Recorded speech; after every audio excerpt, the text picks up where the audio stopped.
um pedacinho de flecha num canto onde nunca foi encontrado uma flecha pode mudar toda a história daquele local. Imagine um chip implantado em sua nuca que armazena todas as memórias em uma espécie de linha do tempo. Você pode revisitá-las, compartilhá-las, dar zoom, editá-las, muito mais. Essa é a premissa da tecnologia apresentada no episódio 3 da primeira temporada de Black Mirror, intitulado Toda a Sua História. A trama, por sua vez, nos levará a explorar as drásticas e íntimas implicações dessa inovação na vida de um casal. A partir de agora haverá spoilers do episódio. Por favor, peço que considere deixar um like nesse vídeo. É simples, rápido, mas faz toda a diferença para mim. Além disso, inscreva-se no canal caso queira receber mais conteúdos como este. Muito obrigado e vamos ao que interessa.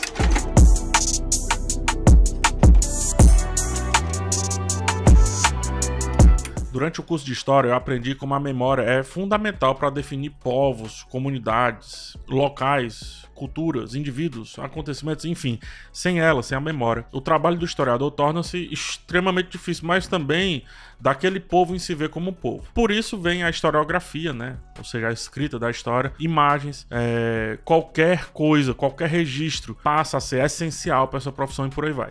Ainda assim, ainda que você tenha muita coisa aqui a seu dispor, ainda que vários registros sejam adquiridos, essa memória ela ainda é muito líquida, ela é fragmentada, ela é passível, no mínimo, de ser particionada, já que, como o título do episódio sugere, ela não é toda a história, ela é toda a história do Liam, toda a sua história. Toda a história do Liam, por exemplo, não é o todo. Por isso o tema do episódio é abordar a liquidez, a fluidez daquela traição a partir da memória, podendo ser moldada por perguntas iniciais ou, sem o contexto específico, por conclusões, que precisam ser constantemente confrontadas, revisitadas com outros fragmentos desse grande todo. Essa memória líquida, ela pode nos trair tanto quanto a Fionn traiu Liam. Essa liquidez se refere à maneira como as nossas lembranças e experiências podem ser moldadas e reformuladas em resposta a algo. As memórias não são estáticas, elas são sim, como eu estou dizendo, fluidas. Elas são prontas para serem transformadas, ressignificadas por quem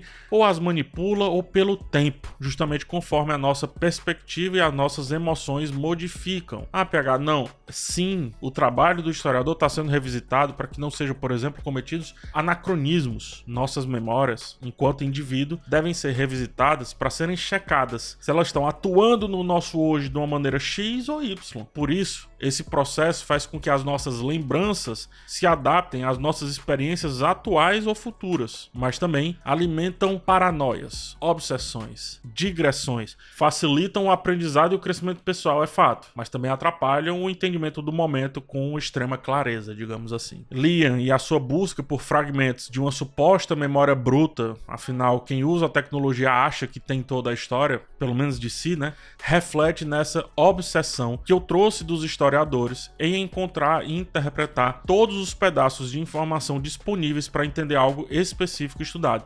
E um pedacinho, um fragmento de nada pode mudar o todo. Vamos lá, não é só história, mas também arqueologia, mas um pedacinho de flecha num canto onde nunca foi encontrado uma flecha pode mudar toda a história daquele local. Portanto, Liam, ao vasculhar a sua história, tenta construir uma narrativa completa de sua vida, mas percebe, pelo menos a gente percebe, que é impossível ter o controle absoluto e compreender tudo, principalmente nos mínimos detalhes. Isso revela que, por mais que tentemos ali desvendar a nossa história, seremos sempre parte de um todo muito maior e muito mais complexo. Seremos parte que requer o outro e, por isso, seremos sempre cheios de lacunas inexploradas caso expulsemos o outro da nossa realidade. Assim, o Liam invade a privacidade de Fionn para entender ou resolver a sua questão pessoal, mas também levanta uma boa ideia. E aí, a quem pertence as nossas memórias quando elas passam a ser registradas? Numa infocracia, ou seja, nessa sociedade baseada na informação, muitas vezes, seja ela quando for, quando essas informações são armazenadas em alguma plataforma digital, como o Grain, por exemplo, né? Aí no caso do episódio,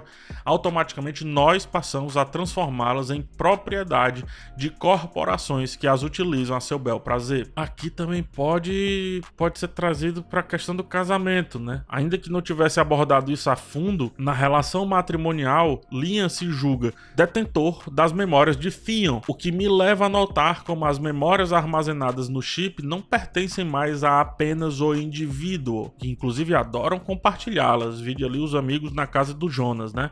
Mas essas memórias, elas estão sujeitas também à manipulação e, sobretudo, ao escrutínio de outros. É o que querem fazer com Liam lá na questão do emprego dele. Esse assunto, sob um ponto de vista otimista, né, o compartilhamento dessas memórias pode fortalecer conexões humanas, pode ajudar a entender melhor uns aos outros, mas uma perspectiva pessimista me sugere que a posse das memórias alheias destrói qualquer noção de privacidade, leva ao controle, seja do objeto, seja do outro, e também leva à perda da individualidade, da identidade, como ilustrado pela obsessão de Liam e pelas consequências que se desenrolam no episódio.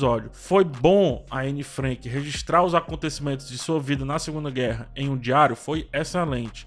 Ela tirou dela, da mente dela, e colocou aquilo numa tela em branco, né, num papel, que são os antigos Black Mirrors da vida, né, e o seu pai, o Otto, foi lá e publicou mais tarde. Só que isso também me leva a outro questionamento. Até que ponto o que recebemos do diário de Anne Frank foi realmente ela ou foi fruto da reflexão de quem se apossou de suas memórias, no caso, o seu pai?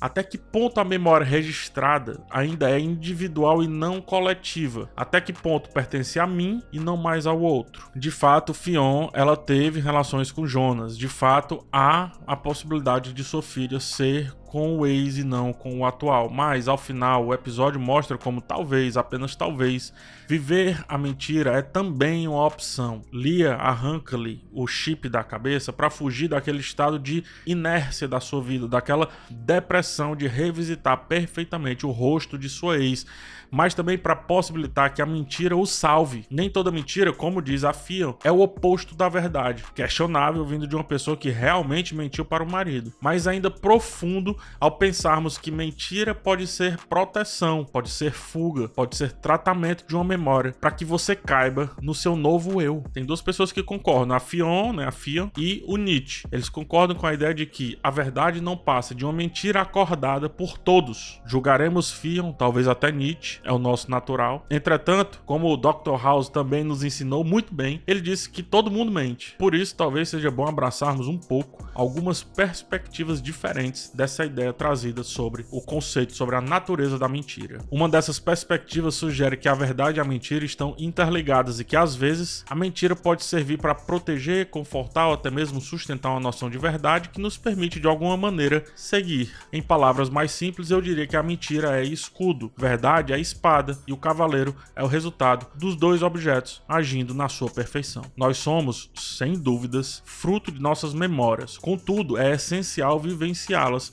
com suas imperfeições para que a gente não reviva exatamente da mesma maneira como ocorreram. Imagine um trauma.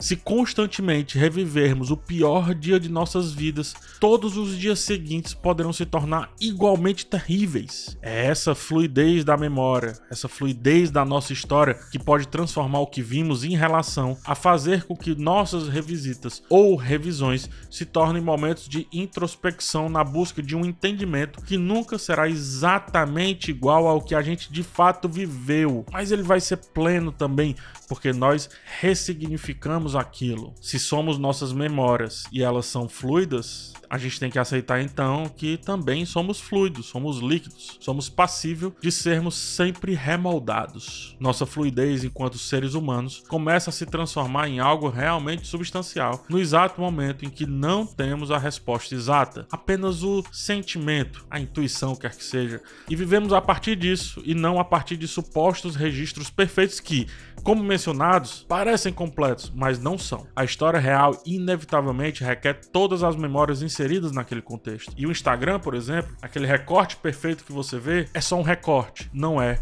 o todo não é a perfeição. Para compreender a traição, só para citar como exemplo, foram necessários os registros do Liam, do Jonas e da Fionn, e mesmo assim é improvável que aquela situação seja entendida em seu estado mais puro, porque uma coisa é memória, uma coisa é registro, uma coisa são imagens e outras são sentimentos, pensamentos, reflexões. E não adianta usar pseudociência nisso para dizer que dá para entender as microexpressões faciais. A arte é a coisa mais perfeita que criamos para representar a busca e a explicação dos sentimentos, e mesmo perfeita, é completamente errática, porque sugere a partir da mesma coisa diferentes entendimentos daqueles que a consomem, ou seja, é perfeita e imperfeita ao mesmo tempo, porque mesmo que juntemos todos os fatos, todas as emoções, elas só podem ser individualmente sentidas, jamais revividas com a veracidade do momento. Nem mesmo o indivíduo consegue viver o trauma em perfeição, apenas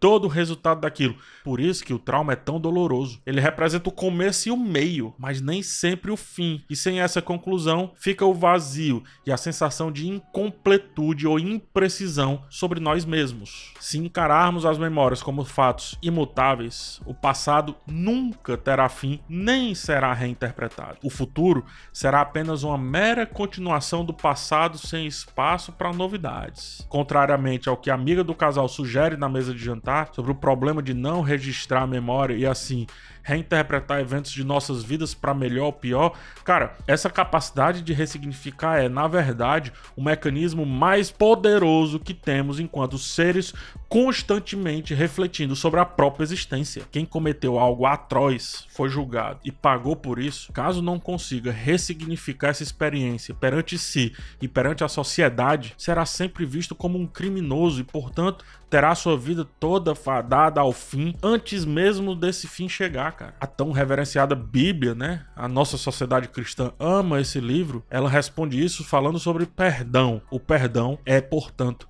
a ressignificação de um ato considerado errado em determinado contexto, como uma traição, por exemplo, mas é uma linha divisória entre o antes e o depois do erro. Ele é uma abertura para o novo, uma abertura para o que vem a seguir. Apesar de tudo, Liam amava Fionn. Se não amasse, não focaria no rosto dela, nos olhos, nos momentos em que ela ria com ele e ria para ele. Se ele a perdoasse, veja bem, mesmo compreendendo o erro, talvez fosse um futuro melhor do que a espiral de angústia em que ele se encontrou ao final do episódio. Doloroso, mas daria certo. Alguns podem discordar disso, e a esses eu diria que talvez não compreendam a essência do perdão. Outros concordarão, mas também se esconderão com vergonha de serem taxados de submissos, de mansos. Mas é preferível ser submisso a ficar preso a um passado que não precisa ser revivido a todo momento. É melhor ser submisso do que ressentido. E ressentimento não só afasta o outro, mas nos afasta de nós mesmos. As imagens do que fomos precisam perder a sua nitidez para que a gente possa olhar para frente. Assista ao filme After Sun sobre esse prisma e perceba como o filme é uma prisão imutável de uma das personagens, mas que ao mesmo tempo está mudando o tempo inteiro, ganha novos contornos, bons e ruins, escuta uma boa música em um mau momento e vice-versa. A falta de nitidez nos permite novos sabores, também novas dores. O término do relacionamento de Liam e Fionn foi cruel, porque ele ficava revivendo tudo de novo e outra vez. Ao mesmo tempo, o término ocorreu por terem revivido algo de maneira muito específica, muito cabal, sem a necessidade de explicações adicionais, reflexões, discussões, argumentações, e por isso, acreditando que a memória bastava. Não basta. Por isso precisamos sempre tratá-las. Por isso sempre precisamos ser historiadores de nós mesmos. Guarde fotos, mas cuidado ao revê-las. Faça isso sobre a reflexão e não sobre o olhar. Se percebidas como são, elas podem representar um eu que você ou não é mais ou não quer mais ser. Então, guarde suas fotos, mas com muito cuidado.